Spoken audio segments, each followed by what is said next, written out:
ঈদুল আজহাকে সামনে রেখে জমে উঠেছে পশুর হাট।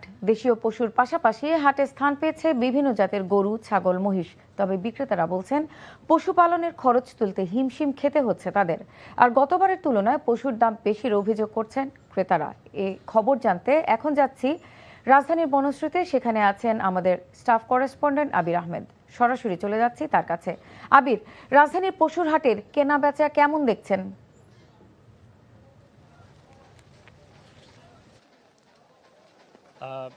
আমি যে পশুর হাটটিতে রয়েছি, এখানে যারা বিক্রেতাদের ছিলেন তারা বলছিলেন যে সকাল থেকেই তাদের কেনা বেচা তুলনামূলক বেশ ভালো, যেহেতু ঈদের আরও বেশ কয়েকদিন বাকি রয়েছে। কিছুক্ষণ আগে এখানে ক্রেতাদের অনেক উপস্থিতি ছিল, কিন্তু কিছুক্ষণ আগে এই আধা ঘন্টা ধরে ঝুম বৃষ্টি হচ্ছে এবং প্রচণ্ড মুষলধারায় বৃষ্টি হবার কারণে কিন্তু ক্রেতার যে উপস্থিতি সেটি কমে গেছে। তবে যেমনটি বলছিলেন বিক্রেতারা যে এ বছরে প্রতিবারের মতোই মাঝারি গরুর চাহিদা এবং দাম সব থেকে বেশি, এবং এর পাশাপাশি যে বড় যে গরুগুলো রয়েছে সেই গরুগুলোর চাহিদা তুলনামূলক কিছুটা কম হয়, সেগুলো দামও কিছুটা কম। এছাড়াও পাশাপাশি যে ছাগল, ভেড়া বা মহিষ সেগুলো সমানভাবে বিক্রি হচ্ছে। তো এখন পর্যন্ত এই যে হাটগুলো, পশুর যে হাটগুলো ঘুরে যেমনটি দেখেছি, এই হাটগুলো বৃষ্টির কারণে, প্রচণ্ড যে বৃষ্টি হয়েছে সেই বৃষ্টির কারণে কাদায় একদম এই তলিয়ে গেছে, কোনো কোনো জায়গায়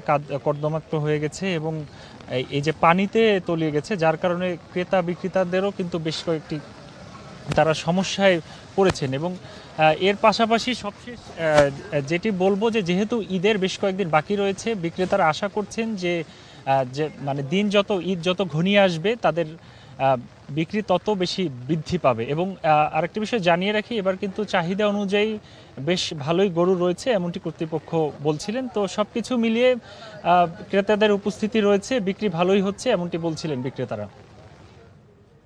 জানছিলাম পশুর হাটের খবর।